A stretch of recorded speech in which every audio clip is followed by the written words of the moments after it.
the Know Your Gear podcast. Jay Smory Music says acoustic guitar setup. So he's playing acoustic guitar. He says, I play a bit of bluegrass, which means thick strings, wearing down at the first 4 frets fairly quickly. How do I avoid a yearly refret?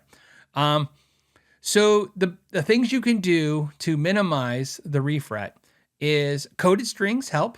Believe it or not, some coated strings will be nice because, again, think of it like lubrication. The coating on the string is going to be essentially a friction reducer. And so part of the reason you're chewing into your frets is not just because you're pushing down on them. It's because you're slightly giving vibrato. I know you're not really playing vibrato with that stuff, but I mean, you are, right? Your fingers never stay perfectly still. And think about you're taking a piece of metal, pushing into a piece of metal, and then if we put it on one of those really expensive slow motion cameras, you slowly see you're doing this to it, especially because the string's kind of, oscillating too. It's like going in a circle, and it's like literally wearing on that fret. So something to reduce the friction would help with that for sure. I've experienced that. I've seen that with players. There's if you don't want to use coated strings, I understand. You can get string lubricants, and a lot of times people use them to put them on the top of the strings for your fingers, but you can put them on the bottom of the strings. And same thing. Again, just think about it like reducing friction, right? That's what's doing it, right? It's not anything else. It's not like the strings have little mouths and they're biting on the frets and eating the frets like termites. It's just friction, and the friction is so the more you reduce the friction, if you think like that, the more you'll reduce having the frets get divots, and the divots are what's causing the refrets. As you put those divots in there, they get pretty deep. The other thing you can do is polish your frets pretty much every time you restring your guitar. And if you don't restring your guitar ever, then I would polish your frets anytime you see any kind of crusty oxidation or anything. So again, just minimize the friction. I find that really works more so than anything else.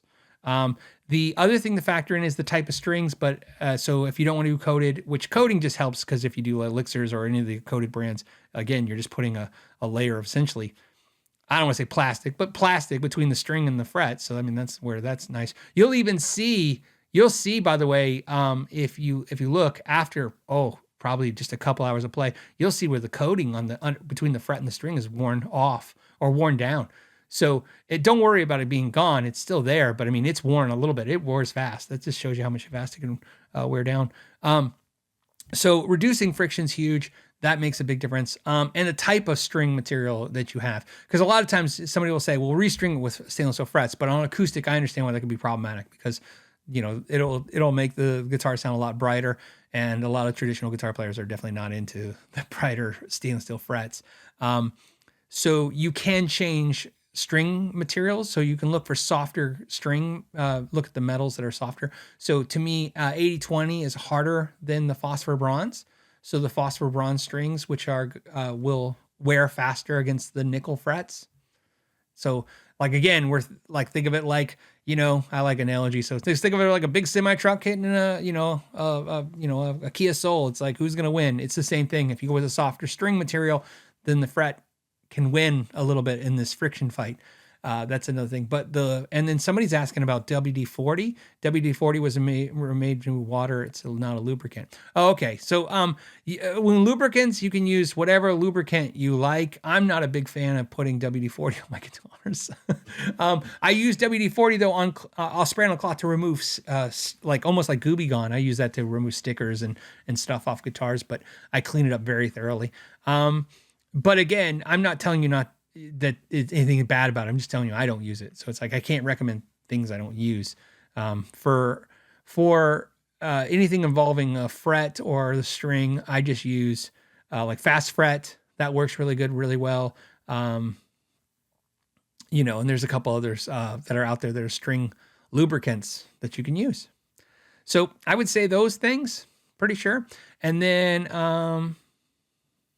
I think that would be enough. I mean, you should, if you're playing a lot, there's just nothing you can do. You're going to chew through those damn strings, but those things will definitely slow the process down. It will do it. I know, cause I don't know you per se, but I have, I had years and years of customers who were just like you playing bluegrass, just playing and bluegrass. So, I'm just thinking this because when you say bluegrass, when I think of my bluegrass customers, that were for repair, man, they play a lot. They got 4 or 5 hours a night just jamming bluegrass, and so it's like that's just a lot of hours on the frets. And the way you think about frets is the way you think about tires. It's how many miles can you put on these things? And some people take 10 years to put enough wear and tear on a fret to have a crown level, much less a refret. Some people can do it in 1 year. I've never really met a whole lot of players. Well, I've never personally met a player who could do it faster than 1 year. Not that I can think of. And when I say that, I mean, maybe it was 8 or 10 months or something, but I mean, I never remember having to refret a guitar every 6 months for any player that I've ever had as a gigging player. But the players who get the most refrets in my world were always the massive giggers, the ones that gig like 6 nights a week, right? But really it was open jam night guys, the guys that host open jams, because, the open jams go for 5-6 hours and they do 3-4 of those a week. And it's just, again, it's miles on the road, man. It's just how many hours on those frets. There's nothing to do. Although if you ever want to do stainless steel frets, you put them on there. I can tell you right now, you're not going to chew through those in a year or two. It's not going to happen. So if you like this clip and you'd like to watch another one, you can click right here. And if you want to see the entire episode of the podcast, you can click right there. As always, thank you for your time and know your gear.